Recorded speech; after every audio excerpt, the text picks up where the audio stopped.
Oke, terima kasih semuanya sudah merespon dengan baik. Oke, terima kasih. Selamat bergabung teman-teman semuanya. Berjumpa lagi dengan saya di Suryanto.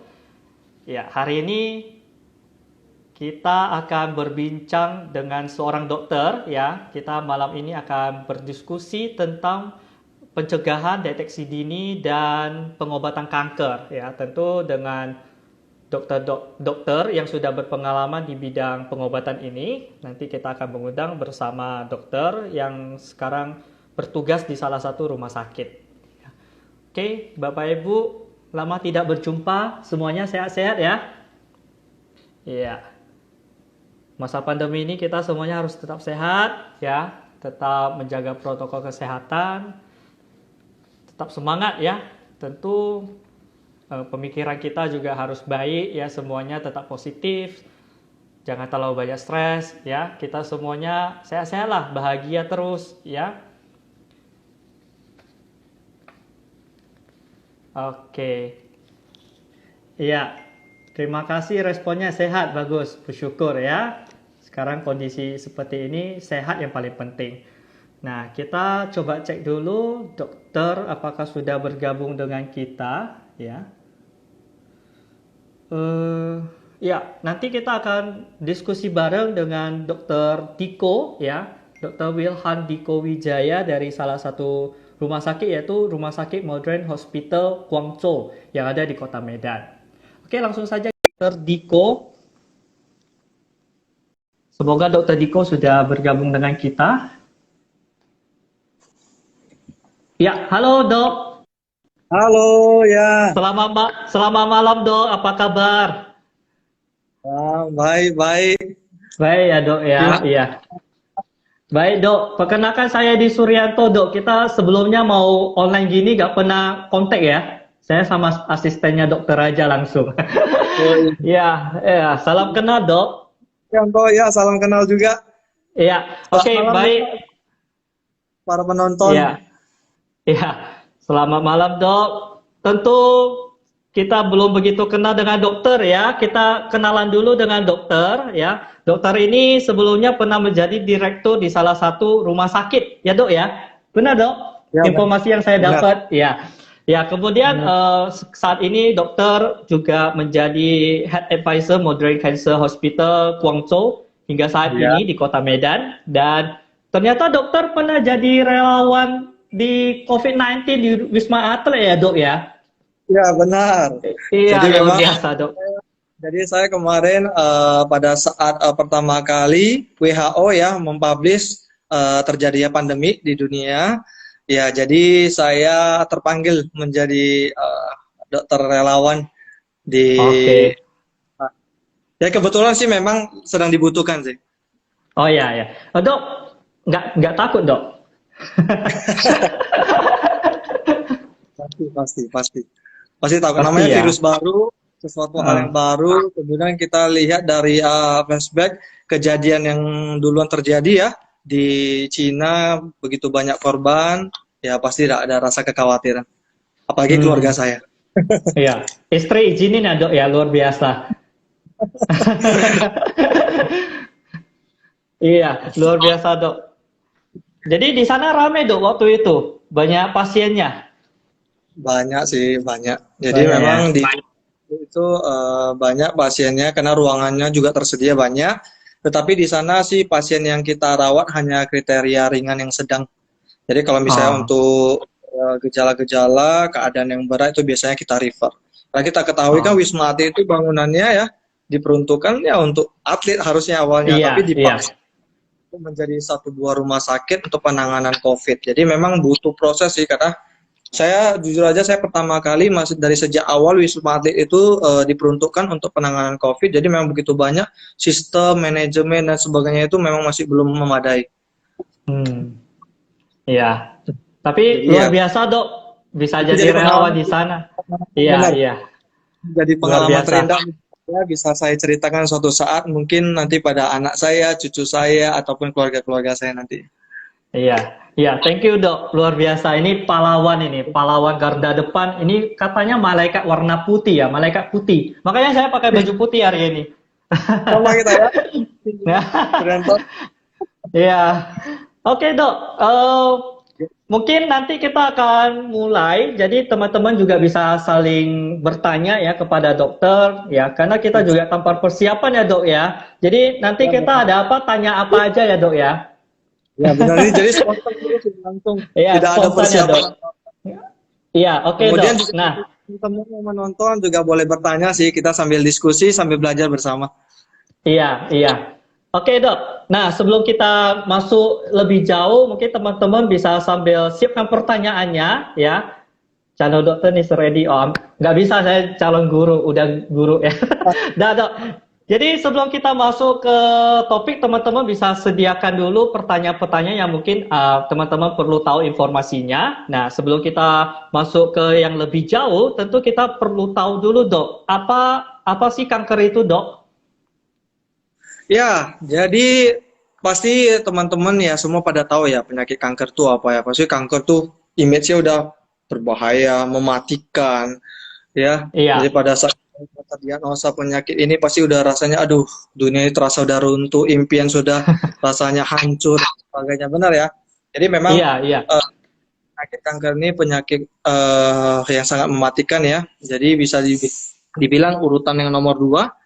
Hmm. Nah, penyakit yang mematikan di dunia wajar, semua orang pasti takut ketika mengidap penyakit ini. Jadi sebenarnya kanker ya adalah suatu penyakit di mana sel-sel abnormal di dalam tubuh itu tumbuh terjadi di dalam tubuh. Hmm. Nah, jadi kalau kita lihat secara prosesnya, proses siklus dari hidupnya yang namanya sel, sel itu punya polanya. Begitu dia tumbuh menjadi sebuah sel, membelah, dan kemudian sudah pada waktunya akan mati. Nah, kenapa kanker ini bisa terjadi? Karena pola tersebut berubah. Pola tersebut berubah, kenapa? Terjadi karena beberapa faktor resiko. Jadi, sel itu begitu tumbuh, membelah dengan sendirinya, tanpa ada yang mengakomodir, terus membelah semakin banyak, sehingga terjadilah yang namanya penyakit kanker tersebut. Nah, itulah Oh, oke. sehingga terjadinya suatu penyakit tersebut. Oke, Dok. Jadi spesifiknya yang menjadi faktor dan penyebab itu apa, Dok, kanker ini? Nah, sampai sekarang sih ya masih belum ada ya faktor-faktor atau resiko yang bisa menyebabkan secara pasti menyebabkan Ya. terjadinya kanker. Nah, penyakit kanker ini penyebabnya kompleks, jadi kita tidak bisa hanya melihat satu kesatuan. Jadi memang kompleks, luas banget, tapi dari beberapa riset, penelitian-penelitian yang ada sudah bisa memastikan bahwa faktor keturunan itu menyumbang sekitar 5-10%. Tetapi Hmm. pola hidup kita, lingkungan kita yang sangat berpengaruh. Itu berkisar sekitar 90%. Kira-kira Oke, begitu. berarti Jadi, kita bisa mengatakan ya beberapa faktor-faktor resiko yang bisa terjadi namanya penyakit kanker.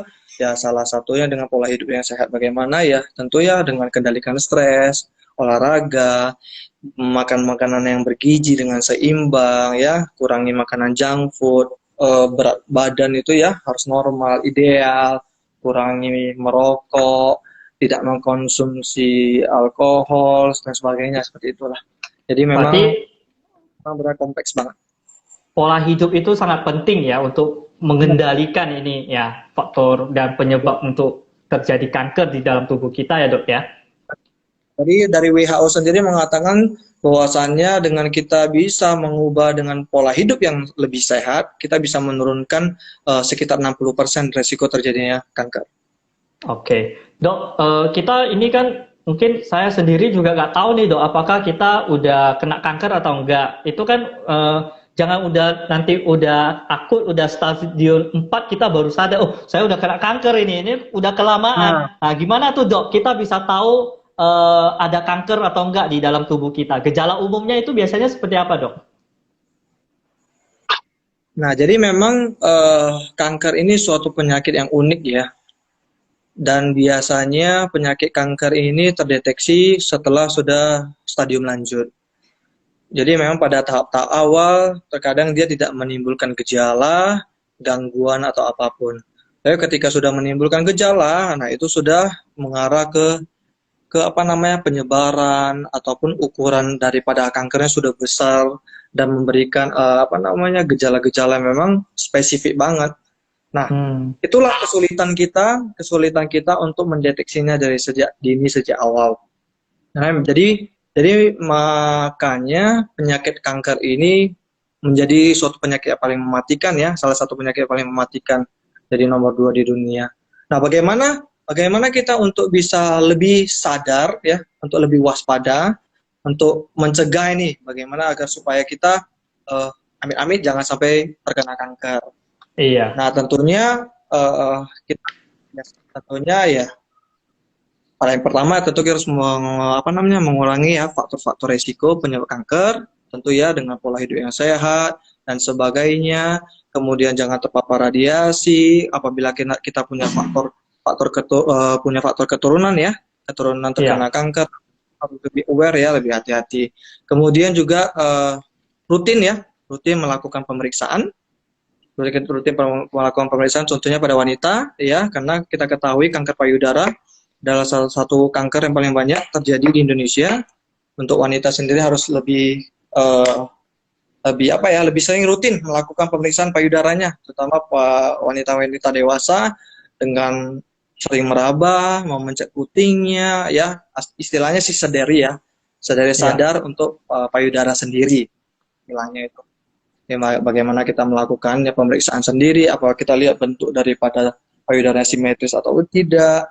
Kemudian kalau penyakit lain ya, kanker yang lain contohnya seperti kanker paru, kita lihat dengan gejala-gejala batuk yang lama tidak sembuh, ya kita harus lebih hati-hati, kita lakukan CT scan dan sebagainya. Jadi memang tergantung dari jenis kankernya sih.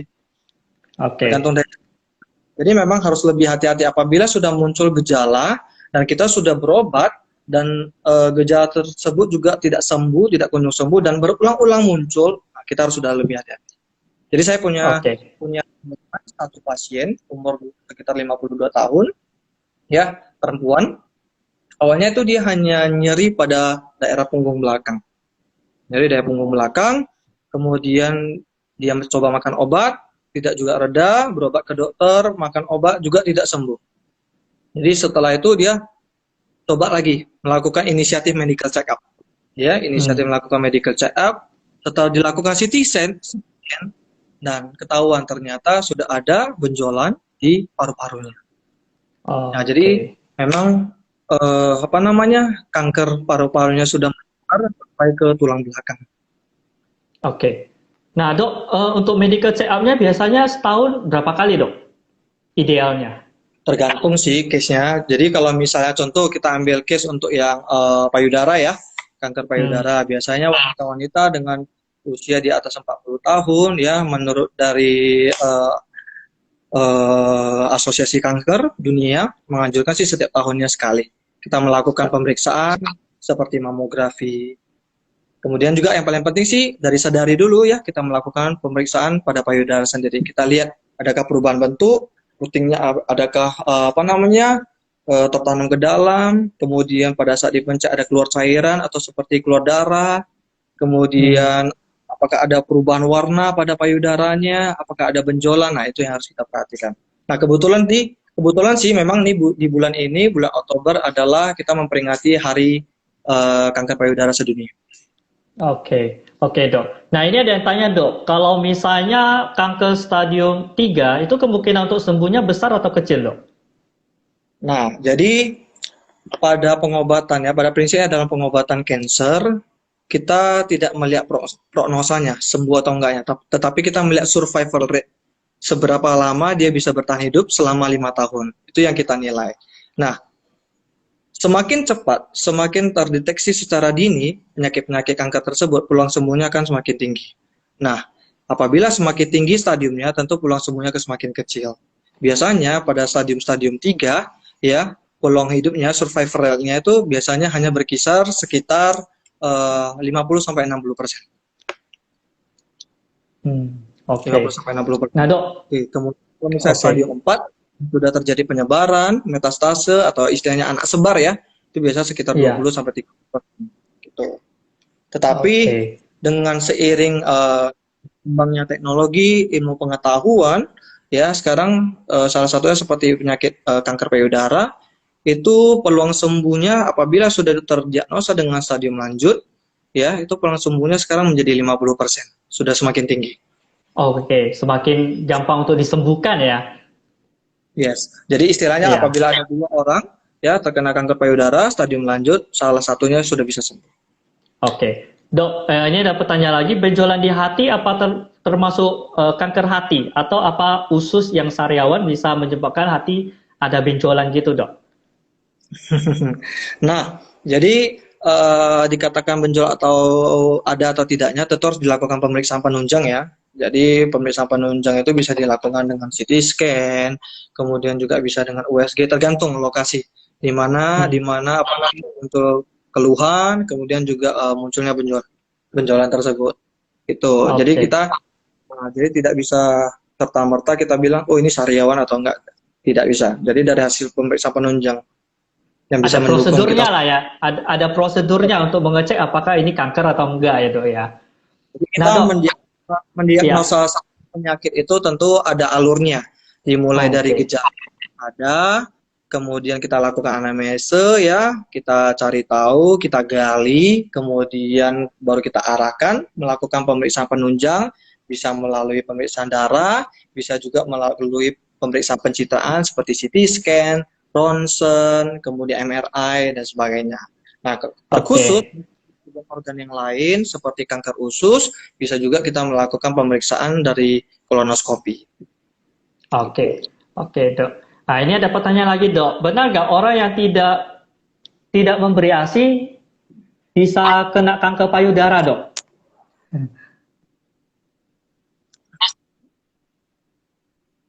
Halo, Dok? Gimana? Kurang jelas, Eh, putus-putus, oh maaf. ya, benar nggak kalau orang yang tidak memberi ASI, Dok, bisa kena kanker payudara, Dok? Iya, benar. Jadi memang ada riset, ada penelitian dari para ahli mengatakan bahwasannya apabila kita tidak memberikan ASI ya pada anak kita itu peluang terjadinya kanker juga ada sekitar 10 sampai 15%.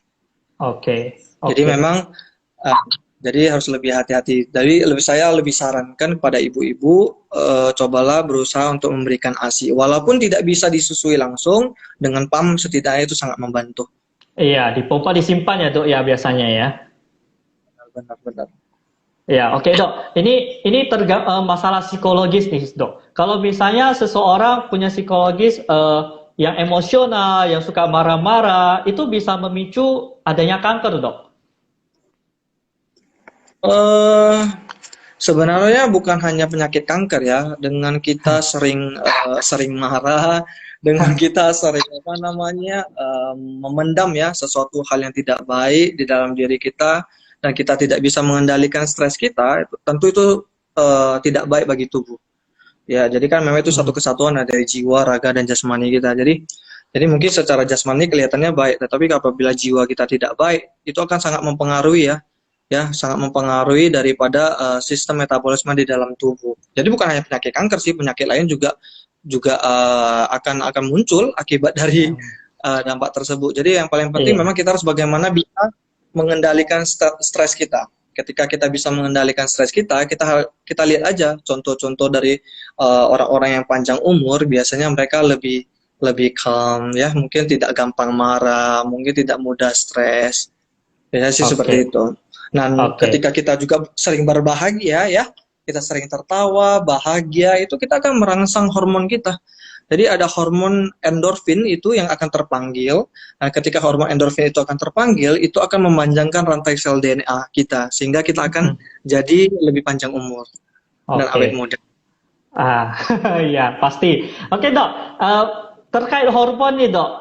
Kalau misalnya hormonnya tidak teratur nih, Dok, menyebabkan benjolan di payudara, apakah termasuk cancer, Dok?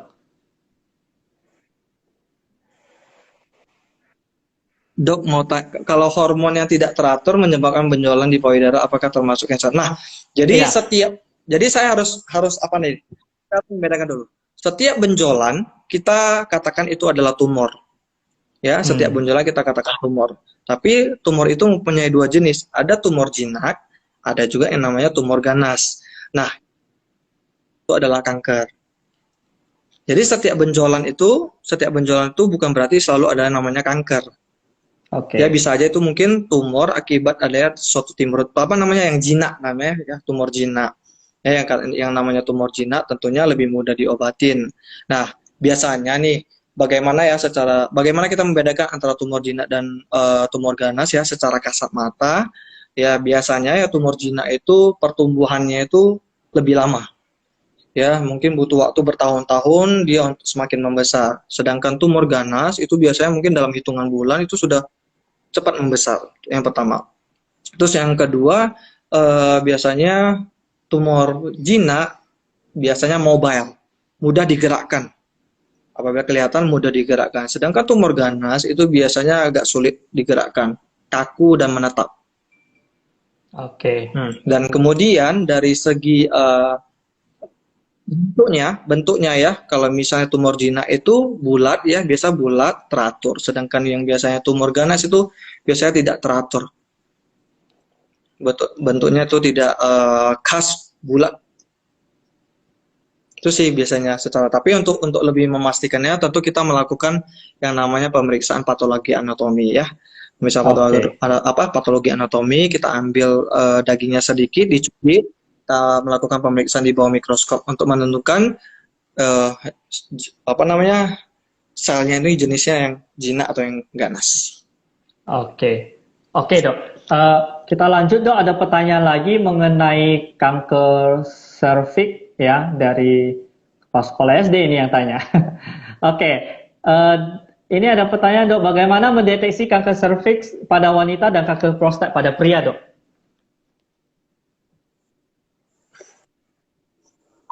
Nah, oke, kita bahas satu persatu.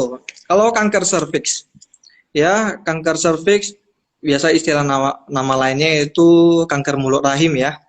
Ya ini hanya terjadi pada wanita, tidak Hmm. mungkin pada pria ya. Oke, nah jadi kanker mulut rahim ini biasanya ya kita harus sadar dari sejak awal apabila ada kanker mulut rahim, biasanya gejala-gejala yang muncul itu eh, keluar darah dari vagina, ya pada saat bersenggama, berhubungan ataupun tanpa bersenggama juga bisa keluar darah.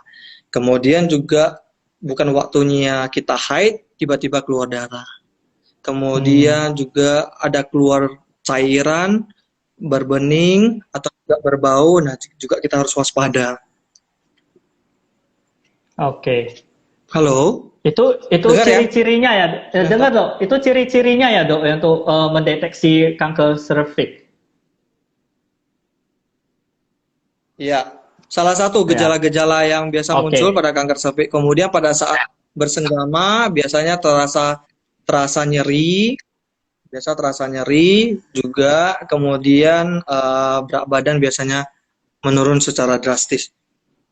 Oke. Kalau Jadi prostat, Dok? untuk bagaimana kita mendeteksinya secara dini untuk kanker serviks, tentunya kita Hmm. lakukan yang namanya pap smear.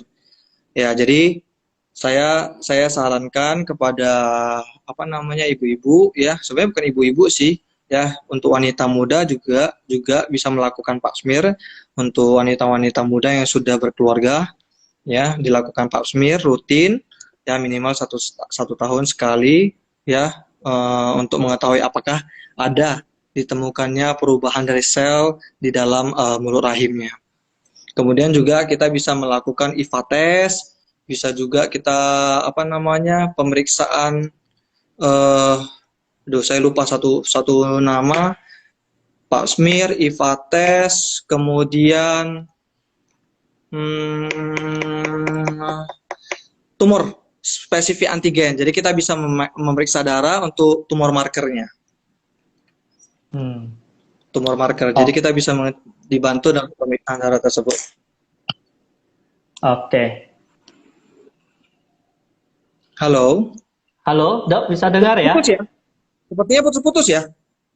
Iya, suara dari dokter putus-putus atau sinyal saya yang kurang bagus. Ya, Oke, Dok, saya kita ulangi. lanjut ya, Dok. Saya ulangi, apa saya ulangi? Halo, Dok. Halo, ya, dengar. Ya, dengar, Dok, dengar. Apakah perlu saya ulangi? kita ulangi sekali lagi ya, yang terakhir tadi dok, biar semua teman-teman bisa dengar dengan jelas. Nah, untuk kanker serviks sendiri, bagaimana kita mendeteksinya secara dini? Tentu dengan pemeriksaan-pemeriksaan yang ada, ya. Yang biasanya ya untuk wanita-wanita yang menopause itu sangat dianjurkan sekali ya untuk setiap tahunnya kita lakukan pemeriksaan.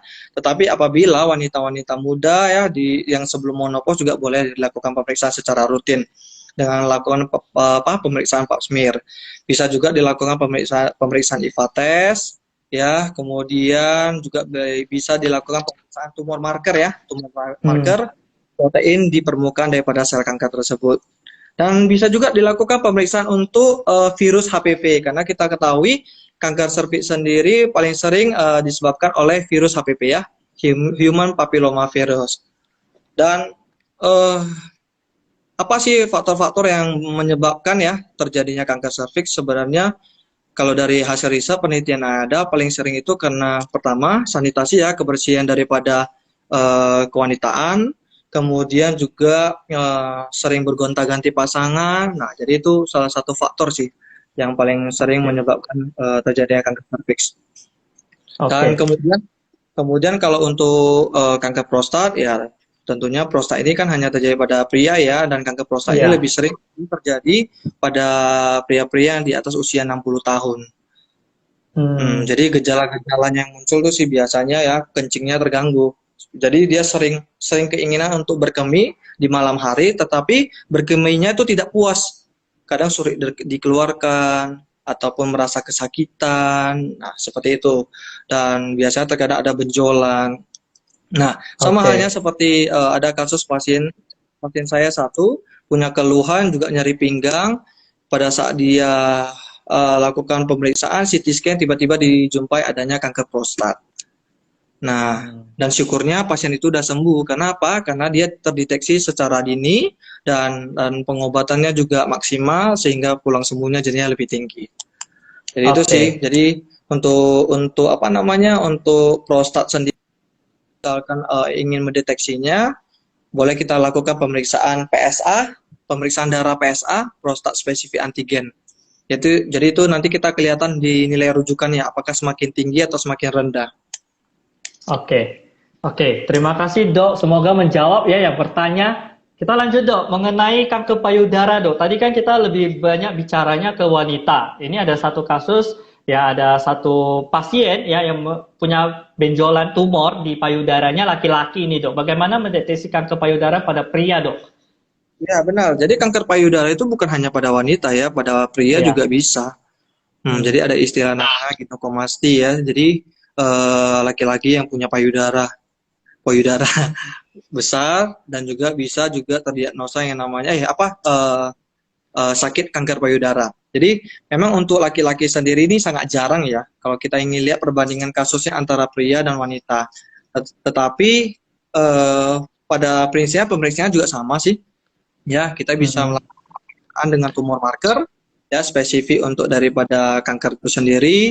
Kalau untuk mamografi mungkin agak lebih sulit ya. Agak sulit untuk kita deteksi. Mohon maaf sebentar. Oke. Jadi untuk laki-laki sendiri tentunya memang biasanya ya untuk laki-laki sendiri kenapa bisa terkena yang namanya kanker payudara itu tentunya pola hidup sih biasanya karena terlalu sering makan makanan junk food. Saya juga pernah dapat case memang itu unik sekali. Saya kebetulan beruntung sekali bisa dapat satu case laki-laki terkena kanker payudara dan kanker payudaranya cukup besar ya. Kemudian saya tidak tahu sih sampai sekarang itu bagaimana, tapi yang saya tahu pada saat awal dia berobat ke kita itu sudah stadium 4, sudah ada penyebaran. Karena awalnya memang tidak gejala. Itu dia sih. Jadi memang itu ada terkait dengan kalau apabila ada benjolan segera lakukan. Apabila ada benjolan segera lakukan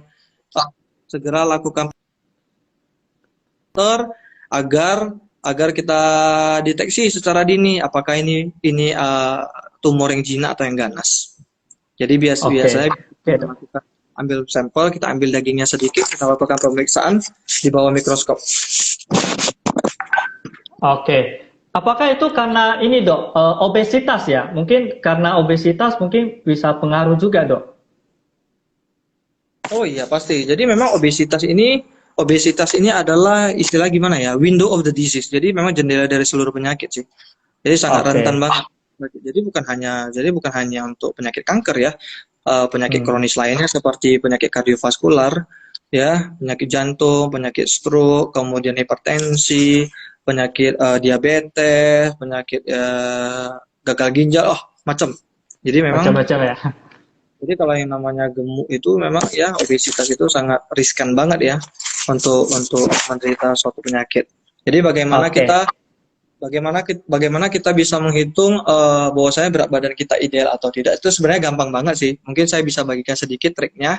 Jadi cara menghitung kita berat badan ideal atau tidak dengan cara berat badan kita ya, berapa berat badan kita? Contoh berat badan kita 65 misalnya dibagi dengan tinggi badan kita, satuannya meter dikuadratkan.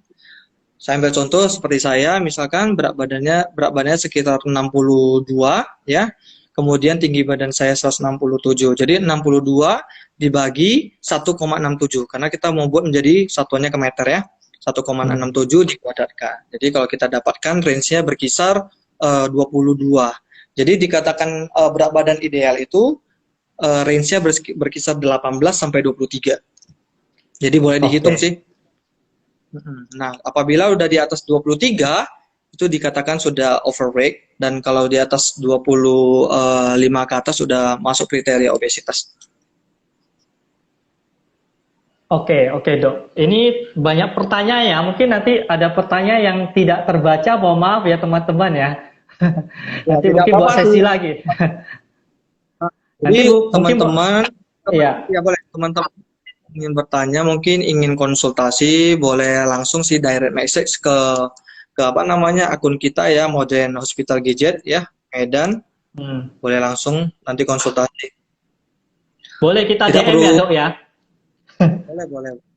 Ya. Khusus free Oke kok, dok. free konsultasi. Nah, free konsultasi ya dari Modern Cancer Hospital Guangzhou ya. Ya, free konsultasi. Iya, luar biasa. Memang mau sosialisasi untuk masyarakat supaya sadar ya deteksi dini supaya tidak terlalu tinggi nanti baru kita sibuk untuk pengobatannya gitu ya dok ya. Nah, benar. Jadi memang pada prinsipnya kita Modern Cancer Hospital Guangzhou, kantor perwakilan Medan, kita bukan hanya fokus untuk di dalam pengobatan. Jadi kita memang fokusnya untuk sosialisasi, ya, pencegahan. Jadi kita Hmm. memang niatnya ingin ya berupaya membantu pemerintah untuk menurunkan ya, menekan angka kejadian akibat dari kanker, kemudian juga menekan angka kematian akibat kanker. Jadi dalam waktu yang dekat ini barusan ya kita kantor perwakilan Medan juga baru ulang tahun dan kita mengadakan seminar-seminar sharing ya tentang tentang apa namanya kanker kepada Hmm. guru-guru, perawat, dokter. Jadi memang tujuan tujuan apa namanya target-target utama dulu yang kita fokuskan karena kita ketahui bahwasanya dokter perawat itu kan lebih dipercaya ya karena memang sudah ahli di bidangnya. Kemudian juga kita memilih guru karena guru itu adalah salah satu ya tokoh terpelajar yang mungkin ya banyak banyak muridnya dan dipercaya oleh muridnya dan juga ruang lingkup di sekitarnya. Oke, thank you banget dok. Dok, saya mau tanya nih dok, kapan waktu yang tepat kita konsultasi ke dokter atau ke rumah sakit untuk mendeteksi, mencek gitu, kita ada kanker apa enggak? Karena kan kita tahu itu perlu biaya. Apakah itu bisa di cover BPJS dok? Atau asuransi gitu ya? Karena kan perlu biaya. Biasanya orang mungkin, ini cuma benjolan biasa lah, terus ini cuma ya biasa gitu. Jadi Benar-benar. ini kan Setahu, masalah ekonomi ya. setahu saya Ya, setahu saya sih kalau BPJS sih untuk medical check up tidak bisa ya, setahu Oke. saya. Karena BPJS itu biasanya mengcover untuk penyakit-penyakit. Jadi mungkin kalau misalnya kita sakit apa, mungkin baru di cover. Nah, sama halnya Hmm. juga asuransi swasta ya, biasa ya, yang swasta. Setahu saya juga khusus untuk medical check up sih tidak ada.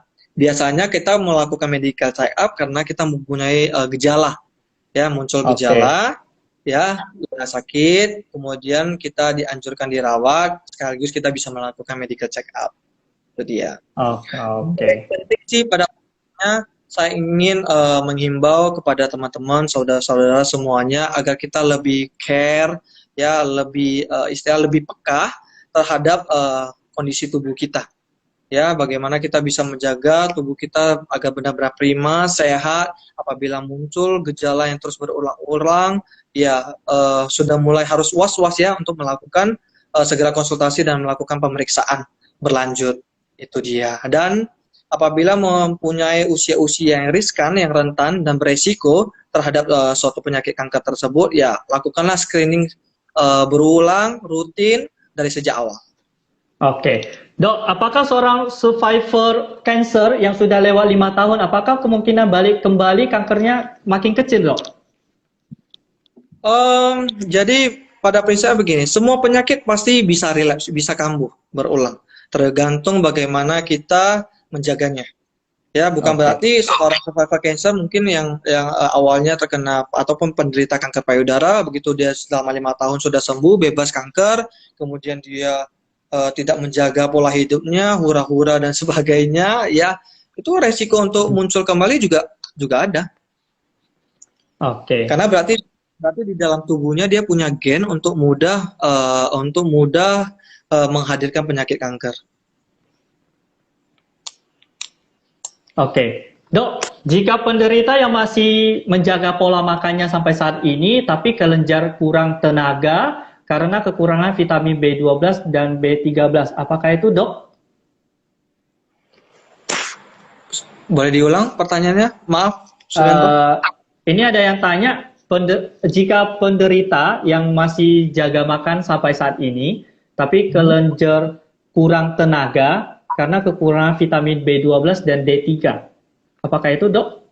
Oh, ya. Jadi memang benar ketika kita kekurangan vitamin B12 tentunya itu akan menyebabkan anemia pada tubuh ya. Ketika kita anemia itu adalah suatu penyakit kurang darah ya.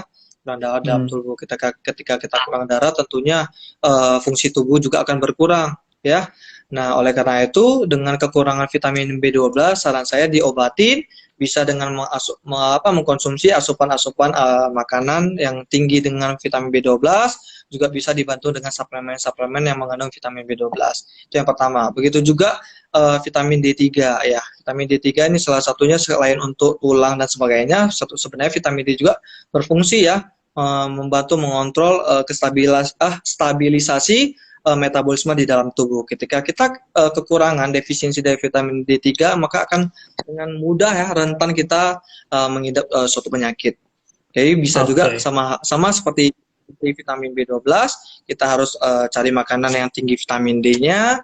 Salah satunya ya dengan kita berjemur di bawah matahari, yaitu yang paling murah ya, gratis. Kita berjemur di bawah matahari, kita bisa mendapatkan vitamin D3-nya, kemudian juga bisa dibantu dengan suplemen-suplemen yang ada. Oke, Dok, ini ada satu orang tua ya, dia ada benjolan di bagian punggungnya, tapi tidak terlalu keras, lembek kayak daging gitu. Apakah itu termasuk tumor? Dan jika saya ingin memeriksakan diri tes, apa yang harus dia jalanin gitu? Ada benjolan, bisa diulang, ada benjolan di punggung. Ada, iya di punggungnya, tapi tidak terlalu keras, Dok. Lembek seperti daging gitu, Dok. Tidak terlalu keras ya? Iya, apakah itu termasuk tumor?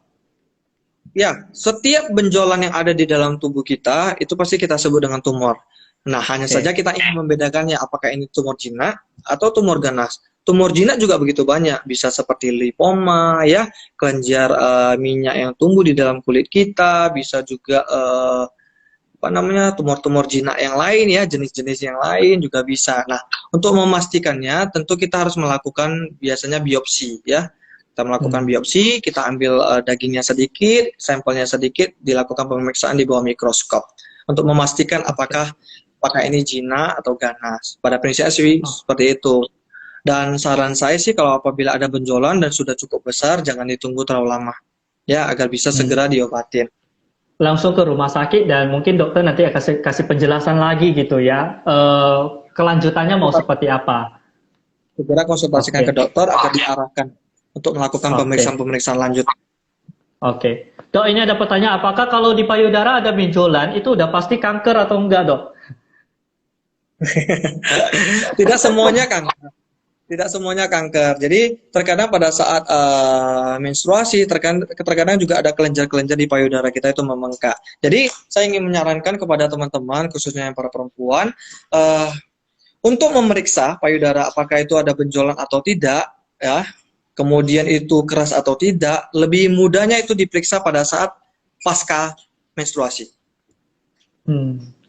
Memang kelenjar-kelenjar di daerah sekitar payudara itu akan melunak semua. Apabila ada muncul ya tumor-tumor ya yang bisa kita arahkan ke jenis yang ganas, maka akan lebih mudah diketahui. Itu dia. Oke. Jadi saya anjurkan pemeriksaannya pada saat pasca menstruasi. Oke, Dok, ini ada pertanyaan lagi. Saudaranya ada kena kanker, tapi udah angkat peranakan, Dok. Tapi sekarang kok kumat lagi gitu. Dulunya mungkin kena kanker tapi udah sembuh, tapi ini kumat lagi gitu, Dok. Bisa Ya, itu dia. terjadi seperti itu. Ya, benar. Jadi memang sifat kanker itu bisa recurrent ya, bisa bisa berulang-ulang muncul. Jadi memang tergantung bagaimana kita menjaganya dan juga tergantung dari pengobatannya. Jadi pada prinsipnya itu memang pengobatan itu harus tuntas. Yang kita ketahui ya secara umum ya, mungkin saya sedikit menjelaskan. Jadi dengan seiring berjalannya waktu, perkembangan ilmu teknologi, ilmu pengetahuan terkait penyakit kanker, ya itu semakin baik. Jadi memang peluang untuk penyembuhan penyakit kanker itu sebenarnya semakin tinggi.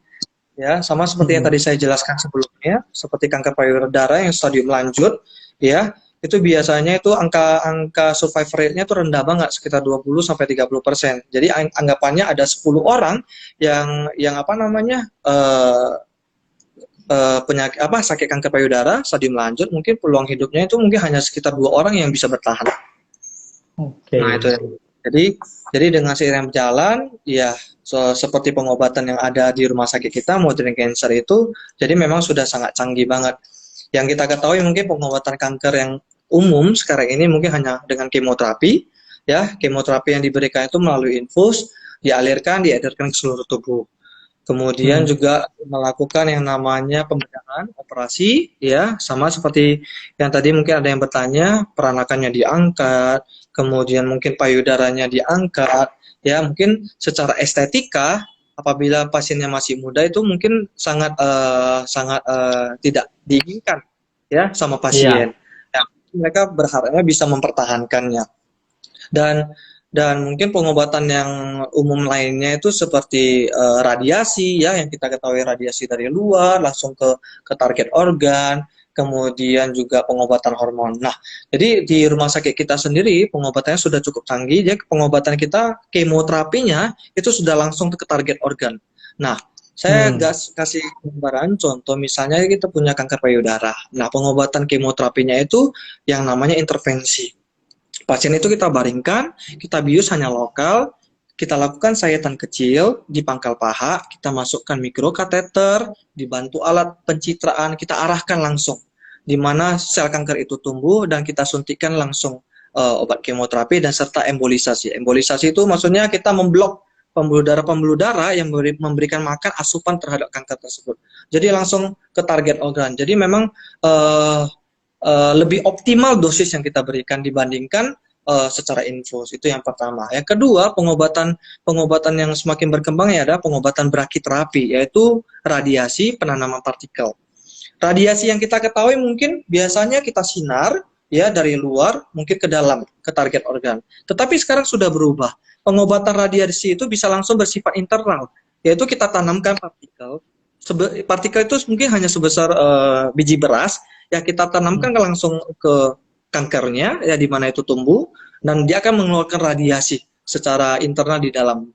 Dan itu efek sampingnya jauh lebih kecil. Kenapa? Tidak memberikan dampak kepada organ-organ yang lain. Sedangkan kalau kita radiasi yang dari luar, tentu memberikan efek samping yang begitu luas. Ya mungkin dari kulit, otot, bisa sampai kemerahan, sampai terjadi pembusukan. Dan kemudian metode yang lain seperti pembekuan, cryosurgery ya, kita tidak perlu lakukan operasi, kita lakukan pembekuan di mana sel kanker itu tumbuh, kita melakukan pembekuan ya, kita apa namanya membekukan sel kanker tersebut sehingga dia perlahan-lahan sendirinya akan mati.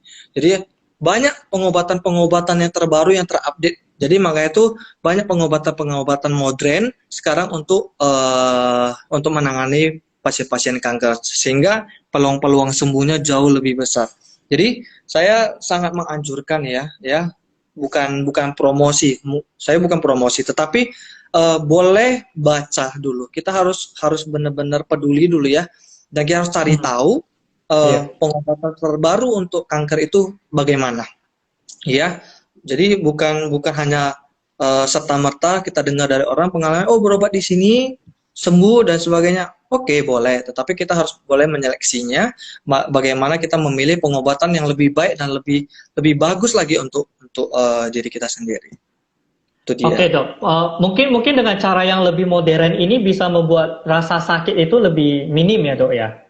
Benar, selain rasa sakit juga efek sampingnya juga minimal.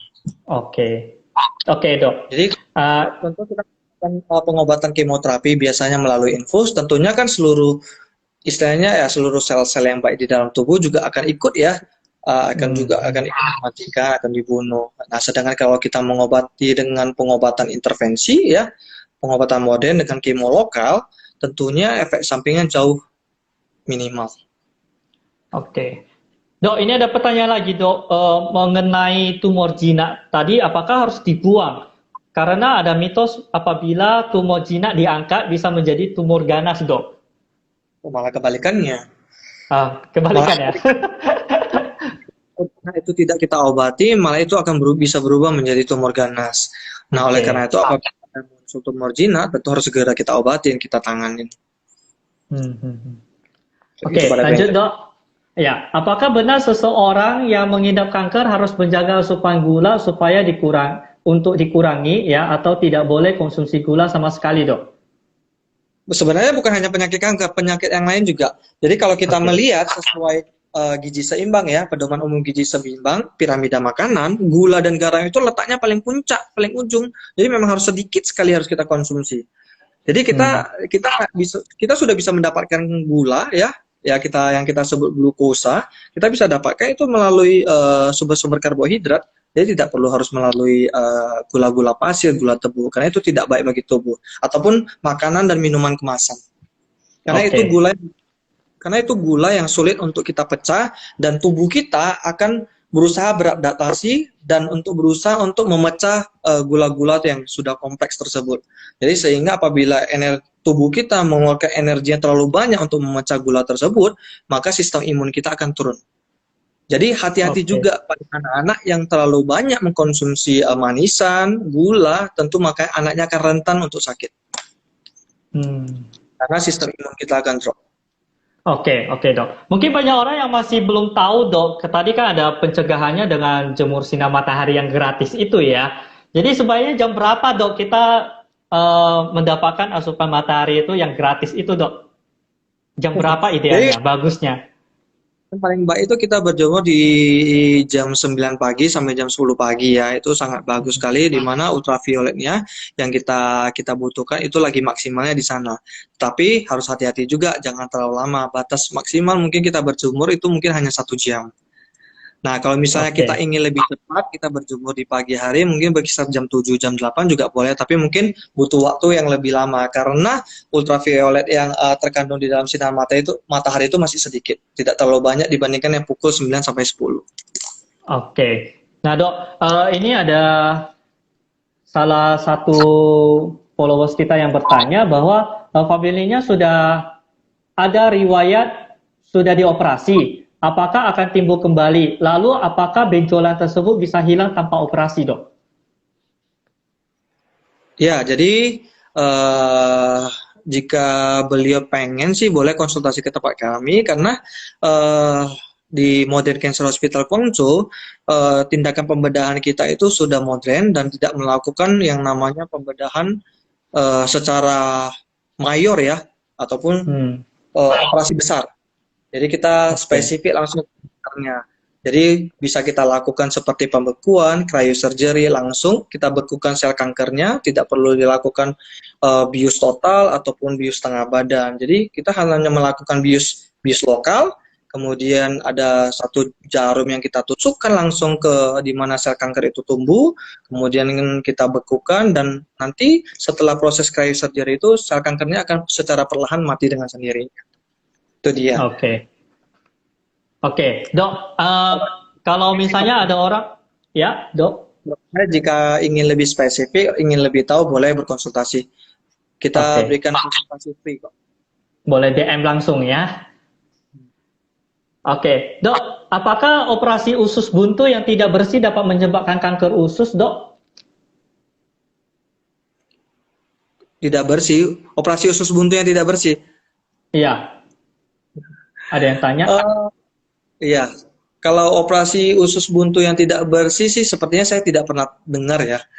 Saya tidak Oke, benar dengar. Apabila usus buntu yang dioperasi tidak bersih itu biasanya langsung akan menimbulkan gejala dalam waktu singkat. Jadi tidak mungkin dalam waktu lama. Ya, dalam waktu singkat kalau sudah menimbulkan gejala mungkin rasa nyeri ya, kemungkinan bisa juga terjadi perdarahan, kemungkinan bisa terjadi infeksi yang besar ya. Jadi itu mungkin dalam waktu singkat. Kalau dalam waktu jangka panjang, kemudian dari hasil riset-riset, penelitian, temuan sih belum ada sih yang mengatakan bahwasanya setelah appendektomi ya, operasi usus buntu tidak akan akan menyebabkan penyakit kanker. Belum pernah sih. oh, oke, oke, Dok. Kalau misalnya rahimnya sudah diangkat ini, Dok, apakah bisa kena kanker serviks lagi? Kanker mulut rahim maksudnya ya. Iya, sudah diangkat. Nah, ya, jadi apabila kita mengidap kanker mulut rahim, biasanya operasi itu tergantung. Kita lihat, ada yang parsial, ada yang total. Parsial itu sebagian, mungkin diangkat hanya sebagian, ada yang totalis. Ya, apabila yang diangkat sebagian, mungkin bisa aja, mungkin sisa-sisa dari sel kanker, penyebaran dari sel kanker itu masih bisa berkembang sampai ke peranakan secara keseluruhan, sehingga harus diangkat secara total peranakannya. Oke. Mungkin sih. Oke, ini ada pertanyaan. Saya mau tanya, Dok, orang kok bisa kena kanker ya? Apa masalah dengan makanan ya? Tadi udah dijawab ya. Dijawab ya. Oke, nanti bisa nonton ulang. Kita akan save. Kita review sedikit. Nah, jadi Ya. penyakit kanker itu bisa muncul tentunya kompleks ya penyebabnya. Tidak bisa hanya mengambil satu bagian. Jadi memang secara kompleks. Tapi yang harus kita ketahui dari riset yang ada, yang terbaru ada, bahwasanya penyakit kanker itu muncul karena pola hidup lingkungan kita. Jadi bagaimana kita benar-benar harus menjaganya. Bagaimana kita menjaganya? Tentunya sebenarnya ada 4 ya aspek ya, kuadran yang harus kita perhatikan. Yang pertama, kendalikan stres, istirahat yang cukup, rajin berolahraga, exercise, dan juga pola makan. Jadi memang 4 kesatuannya harus benar-benar rutin dan seimbang kita lakukan sehingga kita bisa mencegahnya. Kemudian juga minuman alkohol kita hindari, merokok juga kita hindari, kemudian jangan sampai terpapar radiasi, polusi, kemudian mencegah dari infeksi dari berbagai virus yang menyebabkan kanker, salah satunya seperti yang virus HPV, Human Papilloma Virus yang bisa menyebabkan kanker mulut rahim. Bagaimana kita mencegahnya? Juga kita bisa melakukan vaksin, ya kita bisa melakukan. Jadi vaksin itu bukan hanya pada pada wanita, pria juga bisa melakukan vaksin HPV. Jadi tujuannya juga melindungi pasangannya, jangan sampai juga mudah terinfeksi daripada virus HPV tersebut. Nah itu dia. Oke. Nah, Dok, kalau ibu menyusui tidak lancar, apa bisa kena kanker payudara? Kadang-kadang di bawah payudara bisa sakit, apa karena pengaruh pada saat ibu menyusui tidak lancar? Nah, jadi apabila pada saat menyusui tidak lancar, bisa terjadi karena berbagai faktor. Bisa juga mungkin infeksi, bisa juga salurannya dan sebagainya. Jadi memang multifaktorial. Apabila muncul gejala-gejala tersebut, saya sarankan untuk segera berkonsultasi. Kenapa? Apabila pada saat menyusui tidak lancar, hati-hati akan terjadinya namanya mastitis, peradangan pada payudara. Jadi kita cegah jangan sampai terjadi hal itu. Oke. Oke, Dok, terakhir masih ada, bukan terakhir, masih ada. Nah, Dok, apakah kanker itu bisa jadi keturunan, Dok? Misalnya orang tua saya kena kanker, terus saya kemungkinan kena kanker apa enggak? Ya, mungkin tadi sudah kita bahas ya, Sudah kita diskusikan bahwasanya faktor keturunan itu juga ada berkisar 5-10%. Jadi memang hati-hati sih. Jadi kita harus jaga apabila Anda punya keluarga Anda punya riwayat misalkan kanker payudara, ya suatu saat ya kita juga beresiko terkena kanker payudara. Tapi kita bisa juga mencegahnya. Ya, seperti yang tadi saya sampaikan. Bagaimana kita bisa mencegahnya dengan berbagai faktor ya. 4 kuadran itu kita seimbangkan. Oke, Dok, ini masalah radiasi, Dok. Apakah handphone beradiasi bisa menyebabkan kanker, Dok? Yes, benar. Jadi memang salah satu radiasi ini salah satu juga yang sedang di apa namanya diobservasi ya, ditelusuri terus. Karena memang radiasi ini bukan hanya pada penyakit kanker ya, penyakit yang lain juga. Jadi bisa juga apabila efek dari radiasi HP yang sering kita letakkan di daerah kantong ya terlalu lama, jadi akan bisa menyebabkan laki-laki itu mandul ya, kemudian juga pada wanita juga sama, dan kemudian apabila kita letakkan radiasi terlalu lama di otak juga akan mengganggu ya sistem daripada otak kita, dan tentunya dengan efek dampak tersebut akan mengganggu sel-sel di dalam tubuh sehingga akan memudar dan memicu yang namanya sel-sel kanker. Jadi itu memang lagi hits banget sih, ya harus kita jaga. Dan saya sih memang kalau pada saat kita istirahat, saya sarankan HP-nya itu di mode pesawat atau dinonaktifkan. Dan kalaupun mau kita kasih jarak minimal sekitar 2 meter. Iya, nggak boleh airplane mode, Dok. Nanti yang pagi-pagi nggak bangun di telepon pacar nggak denger. Benar. Oke, Dok, terakhir karena kita dibatasin waktu kita sisa 2 menit, Dok. Terakhir, Dok, pertanyaannya ya. Nanti semoga ada kesempatan lagi kita bisa ngobrol lagi, Dok. Ini kalau misalnya ada anggota keluarga kita yang kena kanker nih, apa yang harus kita lakukan, Dok? Ini supaya seperti dokter kan, dokter gundul ini, apa memotivasi pasiennya supaya lebih cepat sembuh? Apa yang harus kita lakukan, Dok? Tidak sih, yang paling penting sih pendekatan ya. Gimana kita pendekatan secara simpati, bagaimana kita edukasi juga. Yang ingin saya tekankan begini, pada saat seseorang terkena penyakit kanker, pastinya dia sangat depresi sekali. Yeah. Jadi ada tingkatannya secara psikis. Mungkin ada tahapan seperti denial, dia menolak, dia sakit kanker, ada tahapan dia anger, ada tahapan dia memang dia depresi banget, ada tahapan dia sepertinya sudah acceptable, dia bisa menerima, oh mungkin ini hanya cobaan bagi saya dan saya harus berusaha. Mungkin ada yang tahapan seperti itu. Nah, peran keluarga itu bagaimana? Yang paling penting keluarga harus benar-benar istilahnya mendukung, mendampingi si pasien, yang pertama. Yang kedua, jangan melakukan pengalihan. Pengalihan itu seperti apa? Misalkan si pasien itu sukanya main game, sukanya jalan-jalan, jangan dilakukan pengalihan seperti itu. Tetapi melalui pendekatan dari hati ke hati, ya, agar dia bisa mulai menerima penyakit itu. Bahwasanya ini hanya sebatas cobaan, ada yang tidak beres di dalam tubuh kita agar segera diberesin. Nah, pada prinsipnya itu. Dan sesuai dengan kepercayaannya, percaya dengan Tuhan. Oke, terima kasih, Dok. Karena waktu kita sisa 30 detik, saya harus menutup, Dok. Semoga kita bisa ketemu kembali, Dok. Ya, bagi teman-teman bisa langsung follow Modern Hospital Guangzhou di live ini, dan teman-teman mungkin bisa hubungi 061 4576 821 telepon ke hospitalnya atau DM langsung di Instagramnya. Tentu teman-teman bisa follow ya Instagram Modern Hospital dan Wilhando Diko ya, Dr. Diko Instagramnya. Kalau mau follow saya juga boleh di @edi_yongtype ya. Ya baik teman-teman, terima kasih semuanya. Bisa nonton ulang video ini dan kita akan masukkan ke YouTube. Semoga suatu hari kita edit, mungkin bisa masukkan ke YouTube supaya lebih banyak orang bisa nonton lagi. Terima kasih, Dok. Sampai jumpa. Terima kasih ya buat semuanya. Terima kasih atas undangannya. Ya. Bermanfaat. Baik, terima kasih, Dok. Semuanya. Oke, mohon maaf apabila ada kata-kata yang salah. Terima kasih, bye. Bye. Terima kasih, Dok.